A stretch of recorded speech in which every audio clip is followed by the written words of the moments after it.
माहिती दिली. पाहूया काय म्हणतात शेखर सर. सर, आज तिवरे धरणाचा पुनर्निर्मितीचा ज्या कामाचा शुभारंभ झाला त्याबद्दल काय सांगाल? तिवरे धरणाचं पुनर्बांधणी व्हावी म्हणून गेले 4 वर्ष अतिशय वेगवेगळ्या पद्धतीने मी प्रयत्न करत होतो. विधानसभेमध्ये मागणी करणं, त्या खात्याकडे पाठपुरावा करणं, त्या पद्धतीने अजितदादांकडे देखील त्याचा एक पालोप घेणं, या सगळ्या गोष्टी करत असताना आज अतिशय आनंदाचा क्षण आहे की 5व्या वर्षी या धरणाच्या पुनर्बांधणीसाठी आपल्याला मंजुरी मिळाली, त्याचे निधी हे झालं आणि वर्क ऑर्डर होऊन आज कामाला आपण सुरुवात करत आहोत. हे महत्त्वाचं आहे, कारण या धरणाच्या खाली जी गावं आहेत त्यांना पाण्याचं प्रचंड दुर्भिक्ष गेले 4 वर्ष त्यांनी सोसलेलं आहे. त्यामुळे आज तुम्हाला सांगायला मला आनंद वाटेल की रिक्टोली धरणाचं देखील आपण भूमिपूजन आज करण्यात आलं. तिवरे धरण देखील ज्यावेळी होणार आहे त्यावेळी दोन्ही धरणं ज्यावेळी पुरी होतील आणि ह्याच्या आधीचं नांदिवस आणि ओळी म्हणजे ह्या विभागामध्ये 4 पाझर लघु पाटबंधारेची धरणं पूर्णत्वात जात आहेत. ही माझ्या कारकिर्दीच्या शेवटच्या टप्प्यातलं मला खूप मोठं समाधान देणार. सर, ह्या धरणाचं बांधकाम कशा पद्धतीचं असणार आहे यावेळेस लोकांना उत्सुकता आहे? या बांधकामाच्या बाबतीत टेक्निकली तुम्हाला मी सगळ्याच गोष्टी काय टेक्निकली सांगू शकत नाही, कारण मी काय त्यातला तज्ज्ञ नाही. पण तो पाटील त्यातला तरुण इंजिनियर आहे आणि त्यांनी कामाची ही प्रक्रिया केली, तर त्यांच्याकडून ह्या ज्या टेक्निकली गोष्टी आहेत त्या आपण समजून घेऊ शकतो. 2 वर्षात साधारणपर्यंत धरण पूर्ण होईल आणि मातीचं धरण जसं पहिलं आहे तसंच पद्धतीचं नवीन माती धरण होईल.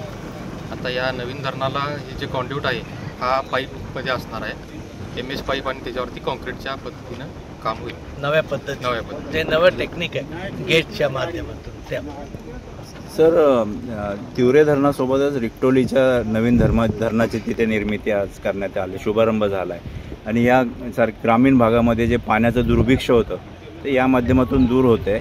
आमदार म्हणून आपली काय भावना आहे?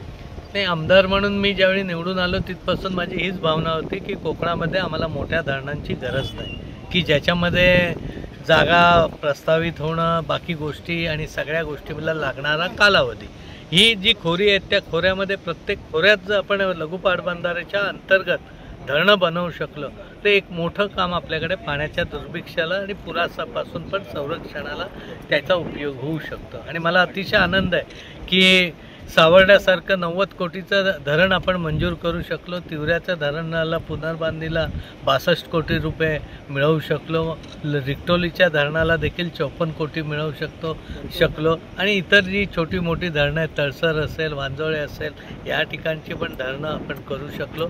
आता आपल्या भागामध्ये ह्या पट्ट्यामध्ये एक धरणं शिल्लक नाहीत, नव्याने आता त्याचे प्रपोजल आपल्याला करावे लागतील. पण त्याच्या पुढे कोंडमाळ्याचं आहे, नांदगावचं आहे, धामापूरचं आहे, सांगव्याचं आहे, त्याचबरोबर इतर अनेक काटवलीचं आहे. ही धरणं आपल्याला जर ह्या पुढच्या टप्प्यात आपल्याला मंजुरी करून मिळाली तर त्या भागातली पाण्याची समस्या खूप मोठ्या पद्धतीत नष्ट होऊ शकते.